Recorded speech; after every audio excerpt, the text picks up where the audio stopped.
What's up everybody, I'm HoopsandHipHop. So over the past couple years, we have been learning a lot about two specific types of things in Pokemon. Number one, we've been learning a lot about new games that have come out over the past couple years, and then on the other hand, we've also been learning about the older games in the franchise that have already released, and how they could have been very different if some certain unreleased elements actually made it into the final games. I am of course talking about all of the beta elements that we have recently learned about for generations 1 and 2, and those beta elements also include a bunch of scrapped Pokemon that were considered for Red and Blue and Gold and Silver, but did not make it into the games, and we have not seen them reappear since. However, in the case of Gold and Silver's beta, we did see some Pokemon like Mime Jr. for instance that were considered and cut for that game, but then made a reappearance in a later generation. And with a brand new generation of Pokemon coming out later this year in Sword and Shield,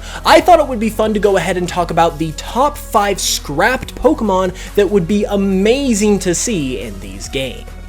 Believe it or not, in fact, we may already have one of these scrapped Pokemon in Sword and Shield, because in Red and Green's beta, there was a Pokemon based on Mechagodzilla, and then there was also a Pokemon that looks like it eventually became Tyranitar, who is also based on the regular Godzilla. And as we can see with Duraludon in Sword and Shield, and its rivalry with Tyranitar, it very much seems like the same thing is going on. So because it kind of seems like this might be happening already, I thought it was perfect to talk about in a video featuring more Pokemon, so without any further ado, let's get into it. Now, this first one at number 5 is going to be kind of an interesting one in terms of the idea I have for it, but I think it would really be cool to see and would kind of be a love letter to fans, and that would be an evolution to Marowak. In the Red and Green beta that we learned about earlier this year, it was discovered and confirmed once and for all that yes, Cubone originally was going to evolve for all intents and purposes into Kangaskhan. This is because in the beta for Red and Green, an evolution to Marowak was discovered that essentially looks exactly like Kangaskhan, in where it's a mother-parent type Pokemon that seems to have baby Cubone in its pouch.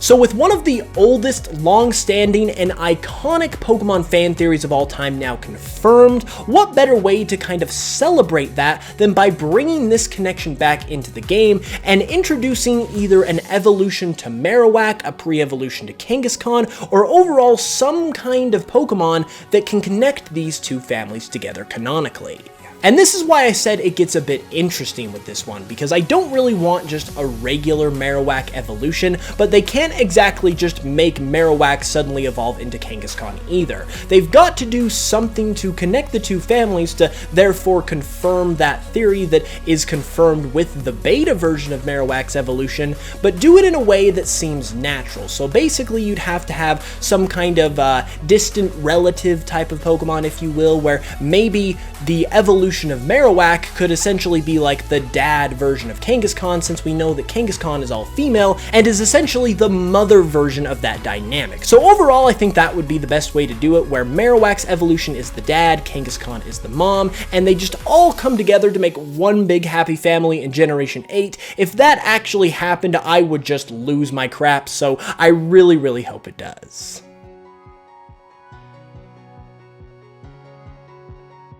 Up next at number 4 is one that I have absolutely been calling for ever since we learned about it, and will continue to do so probably until I die, and that would be Keturah and Raikou, the adorable lightning tiger Pokemon. Now, the true injustice with these guys is the fact that they've actually been cut from the games twice. They were originally considered in a 3-stage line for Generation 1, cut from that, and then were reconsidered in Generation 2 with a 2-stage line, but once again were cut, and we have not seen them reappear anywhere since, which is an absolute crime given how adorable and amazing their designs look. It could be argued that their designs were reworked into Raikou, since Raikou looks nothing like its beta form and kinda does look like Keturah and Raikou, but even still, I believe these Pokemon, in the form we see them in the Gold and Silver beta, deserve to make it into the game because they're just way too good of designs to never see the light of day. When it comes to Sword and Shield specifically, I don't really know how likely it is, considering we already kind of do have a electric mammal Pokemon in Yamper, who's an electric dog, and obviously this is an electric cat, so those might be too similar for this to feasibly happen in this game, but this is a Pokemon that I am going to call for its introduction into the official main series games until it actually happens, because it's just too good to never ever happen, and I will continue to demand justice for Keturah and Raikou.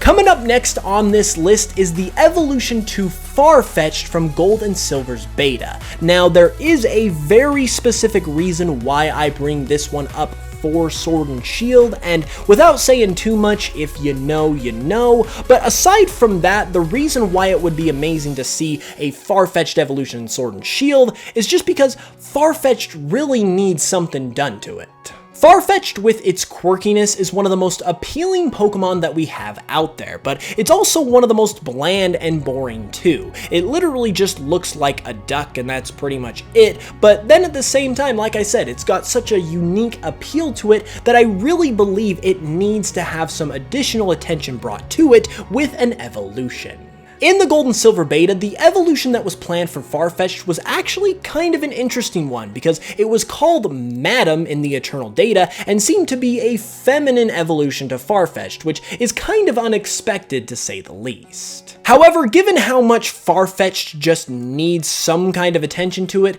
I honestly don't mind if they bring this exact design back, or they just bring it back in a reworked form, or maybe just bring back another completely separate Farfetch'd evolution altogether. All in all, we just need to have this idea and this concept brought back from the grave and brought back from Pokemon's internal vault, if you will, because Farfetch'd just really needs something done to it, and I think Pokemon Sword and Shield has the perfect setting within the Galar region to make that happen.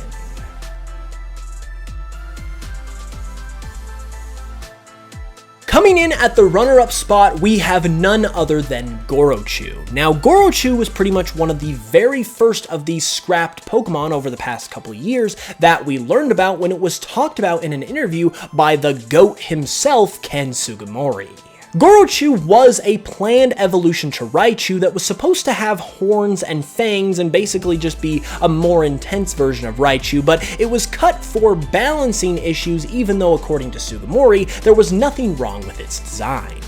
And as far as why bringing Gorochu back would be really cool, pretty much goes without saying, and that's that because it's an evolution to Raichu, it's also an evolution to the mascot of the franchise, Pikachu. Because literally everyone and their grandmas, yes, their grandmas too, know who Pikachu is, when you do something new with Pikachu, like give it another evolution for instance, that is going to make front page news, maybe even on websites and publications that don't even relate to video games, just because Pikachu is such an iconic character. So if you want to market your game to the masses, give Pikachu a new form, or better yet, in this case, a brand new evolution in Gorochu, because it's going to get people talking about your game. This could have been part of the reason why they gave Raichu an Alola form in Pokemon Sun and Moon, and while I think they are also careful to change Pikachu's appearance in and of itself, because once again, it's the mascot and basically the face of the franchise, I think giving it one more evolution would not hurt at all, and like I said, would just create a lot of publicity, and positive publicity at that, for the games, which is going to help them sell the game, which is obviously important, but then it's also just going to give us a really cool Pokemon, and it's going to bring back an amazingly interesting piece of Pokemon history all at the same time. So overall, bringing back Gorochu is just a win in every sense of the word, and it absolutely should happen in Pokemon Sword and Shield.